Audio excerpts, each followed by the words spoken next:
Vamos a hablar del reconocer un hecho. ¿Vieron bien este mapa? No quiero dejar mucho rato, pero ahí está, ¿ok? En 1947, la Organización de las Naciones Unidas dispone la creación de un Estado judío y de un Estado árabe. Estados que hoy llamamos Israel y Palestina. Vamos a reconocerlo en 2024, poquito tarde quizás. 76 años tarde, pero bueno. Como quiera que sea, más vale tarde que nunca. Reconocer la existencia del Estado, reconocer al Estado palestino como una entidad jurídica nacional, me parece una forma de empezar a darle solución al problema y de reafirmar la necesidad de la solución de los dos estados. ¿Quién no quiere la solución de los dos estados? Netanyahu quiere que todos los territorios palestinos sean ocupados por Israel y que los palestinos vivan allí más o menos en condiciones si no de opresión, por lo menos de obediencia y servilismo a los amos ocupantes, y que todo esto sea Israel y no existan los territorios palestinos. De todos esos territorios, por cierto, solo la franja más entre Egipto, la parte amarilla que está pegada a Egipto casi toda ha sido tomada por Israel, y lo que queda es la franja de Gaza, es esa especie de franja que se ve arriba, abajo de Jaffa, que es la franja de Gaza. La franja de Gaza la gobierna Hamas desde 2006. Hubo unas elecciones, dijeron que ya no eran terroristas, ya se habían vuelto demócratas, y la gente votó por ellos, y luego no han vuelto a hacer elecciones, porque ya les gustó el poder, y oprimen brutalmente a los gazatíes. Bueno. Pero toda la zona de la margen occidental del Jordán, que estaría, digamos, a la izquierda de Amán, es un estado palestino que controla la Organización para la Liberación de Palestina y la Autoridad Nacional Palestina, que tiene representación en las Naciones Unidas. Es decir, no todos los palestinos son terroristas, no todo estado palestino es Hamas ni Hezbollah. Vamos extendiendo la complejidad del tema, vale.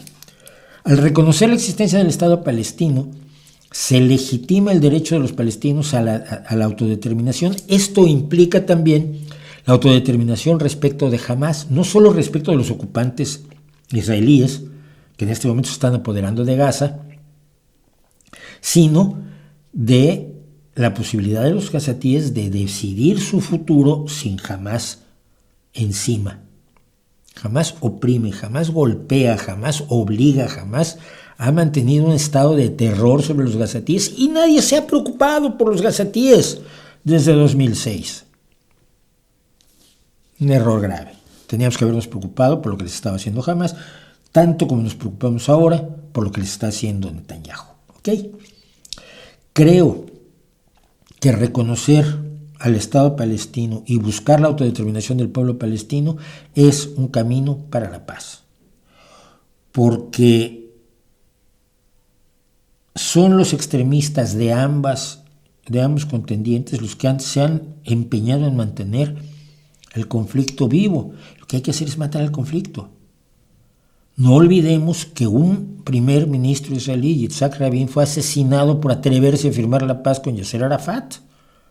Y la pistola con la que fue asesinado fue bendecida y la operación fue autorizada por un rabino ultraconservador. Entonces, no hacer nada es mantener el conflicto, que les viene muy bien a los extremistas de ambos bandos, hasta que logren su solución de un solo Estado, o todo Israel o todo Palestina. La solución razonable, la solución que es mantener la resolución de las Naciones Unidas en el 47, es la solución de los dos estados y se tiene que imponer. Y una de las formas de imponerla es reconociendo el derecho de los palestinos a la autodeterminación. No es, por más que lo repitan algunos, no es un espaldarazo al terrorismo. No tiene nada que ver. Es en todo caso, una condena a lo que el gobierno israelí, no Israel, el gobierno israelí ha estado haciendo durante muchos años, pero sobre todo desde octubre del año pasado. Y sin justificar en ningún momento ninguna de las miles de atrocidades continuadas de Hamas en contra del pueblo israelí. Porque así como Hamas no es los palestinos, y los palestinos no son Hamas, los israelíes no son Netanyahu, y Netanyahu no es los israelíes.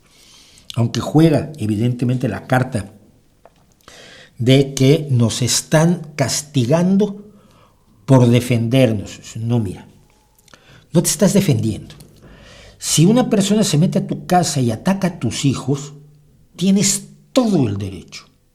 Si no hay un esquema jurídico, obviamente, policía, etcétera, etcétera, en la situación más absolutamente selvática del mundo, tienes todo el derecho de ir a su casa y romperle los dientes.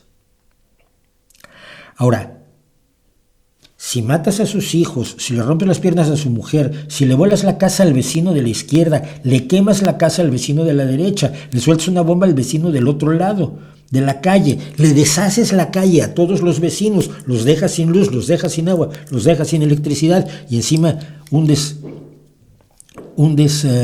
envenenas los pozos de todo el barrio, ya no es tu derecho a la legítima defensa. Y es lo que ha hecho Israel en este caso.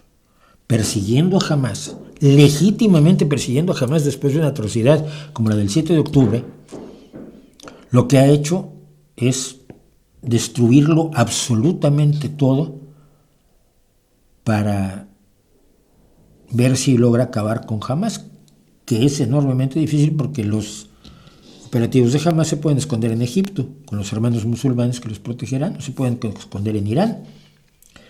Así que